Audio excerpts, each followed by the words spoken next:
नमस्कार दोस्तों, जय श्री राम। आज मैं आपसे चर्चा करूँगा पंचांग। पंचांग के बाबत में आज मैं आपको थोड़ा चर्चा करूँगा। पंचांग में अ, हम हमें क्या देखना होता है? पंचांग में हमें क्या देखना होता है? तो पंचांग में देखिए, सबसे बड़ी चीज़ है कि यदि आपको पंचांग का ज्ञान नहीं है, तो आप ज्योतिष के क्षेत्र में कुछ भी नहीं कर सकते हैं। पंचांग के क्षेत्र में आपको बहुत नॉलेज होना चाहिए। नक्षत्र, योग, करण, ये 3 चीज़ तो है ही है। फिर आपको दिन के बारे में भी नॉलेज होना चाहिए। फिर कौन सा दिन पड़ रहा है, फिर तिथि को भी पता होना चाहिए आपको। फिर तिथि, दिन, नक्षत्र, योग, करण, ये 5 चीज़ें आपको गहराई से आपको पढ़ना है। यदि आप इनका अध्ययन नहीं किए तो फिर आप फिर ज्योतिष के क्षेत्र में आपका एंट्री नहीं हो सकती है। तो आपको सबसे पहले आपको क्या करना पड़ेगा, एक पंचांग लेना पड़ेगा और पंचांग में आपको क्या करना पड़ेगा, इन्हीं सब चीज़ों को अध्ययन करना पड़ेगा। क्या? नक्षत्र करना, नक्षत्र, योग और करण, और फिर दिन, तिथि। अब दिन कितना घंटे का होता है, नक्षत्र कितने घंटे का होता है, योग कितना घंटे का होता है। सबसे ज़्यादा करण होता है, करण को देखना पड़ेगा। सबसे ज़्यादा आपको इम्पोर्टेंसी किसकी है? नक्षत्र की। नक्षत्र तो वैसे क्या है, 27 ही नक्षत्र होते हैं, लेकिन उसको 30 दिन में डिवाइड करना पड़ता है। तो उसको कैसे करेंगे, इसको सब सीखना पड़ेगा आपको।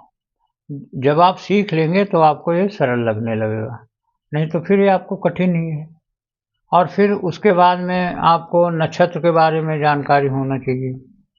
फिर आपको कौन सा प्लैनेट्स कहाँ किस समय है, कहाँ चल रहा है, उसका एक पन्ना होता है निर्धारण, और लग्न कौन सी चल रही है, इसका भी आपको जानकारी होनी चाहिए।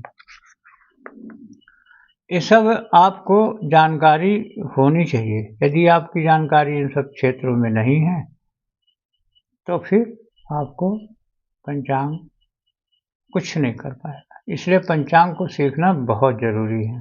पंचांग का महत्व आपको समझना चाहिए। और पंचांग में और बहुत कुछ चीज़ें रहती हैं।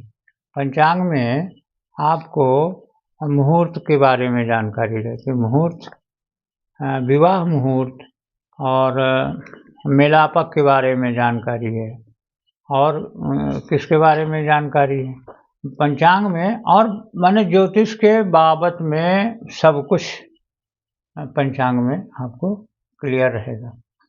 आपको शनि की 7.5 देखना है तो आपको जानकारी चाहिए।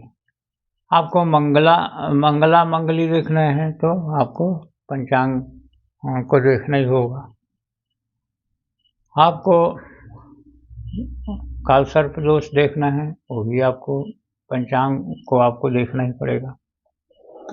तो इस प्रकार से आपको माने हर प्रकार से आपको देखना पड़ेगा।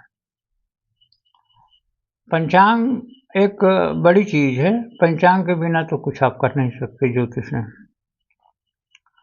तो पंचांग, तिथि, वार, नक्षत्र, योग व करण, इन सब की आपको अच्छे से जानकारी होना चाहिए। और इसकी जानकारी कैसे करेंगे? आप पढ़ करके करेंगे। फिर उसके बाद में आपको लग्न स्पष्ट आना चाहिए, ग्रह स्पष्ट आना चाहिए, दशा, साधन, फल, विचार, कुंडली बनाना एवं देखने की विधि, ये सब चीज़ें हैं। पंचांग के जरिए ही आप ज्योतिष के क्षेत्र में आप एंट्री कर सकते हो। पहले पंचांग आपको सीखना ही पड़ेगा। तो हम एक नॉर्मल ढंग से पंचांग के बाबत में आपको बता रहे थे कि पंचांग का महत्व क्या है। पंचांग के बिना आप ज्योतिष में कुछ नहीं कर सकते, एक कदम भी नहीं चल सकते। तो अब आपको स्टोन के बारे में बताया जाता है, रत्नों के बारे में बताया जाता है, तो उसमें आपको देखना पड़ेगा ना पंचांग, ग्रह कहाँ पर, कौन सा ग्रह कहाँ पर है, तो इस प्रकार से आप समझ जाएंगे। तो हम वीडियो को यहीं से एंड करेंगे, जितने में आप समझ गए होंगे पंचांग क्यों ज़रूरी है, कि क्या महत्व है। तो हम वीडियो का एंड करेंगे और सभी लोगों को धन्यवाद। ओम शांति शांति शांति सर्वरिषु शांति भवतु। ओम ओम ओम। सभी लोगों को धन्यवाद। विवेक ज्योतिष, विवेक ज्योतिष हमारा एक चैनल का नाम है।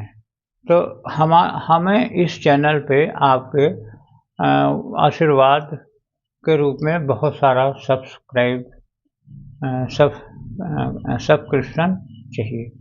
प्लीज़ सब्सक्राइब करो, लाइक करो और क्या करो, शेयर करो, कमेंट्स करो। कमेंट्स करना तो बहुत ज़रूरी है। कमेंट्स इसलिए भी कि उससे हमें पता चलता है कि आपको क्या प्रिय है और क्या नहीं प्रिय है, तो इसलिए आप कमेंट्स करिए। तो आप वीडियो को हमें सेंड करेंगे तो आप लाइक करिए, शेयर करिए और कमेंट बॉक्स में आप लिखिए और सब्सक्राइब करिए। और सभी लोगों को दिल से धन्यवाद। वीडियो देखने के लिए आपको बहुत बहुत धन्यवाद।